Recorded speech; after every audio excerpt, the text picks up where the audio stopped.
welcome to Nasir Soft.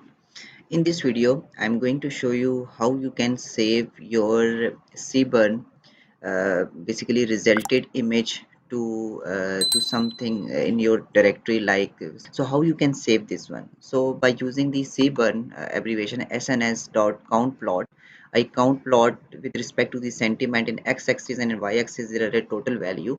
So the task is how can I saved it inside my file. Okay, so to save this one, so as the command is basically we save the result of sns to x and x dot x label this one.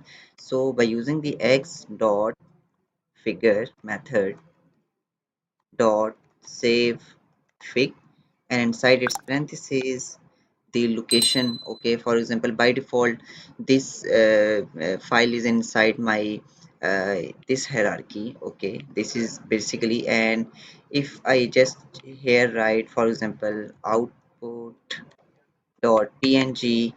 and if I execute this, if I again go to the specific link here, you can see that the output.png is created. If I double click on this one, then you can find here the image is saved.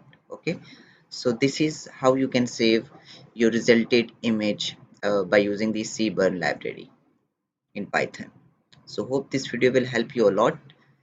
Stay blessed, have a nice day, and be connected to my channel for more informative videos.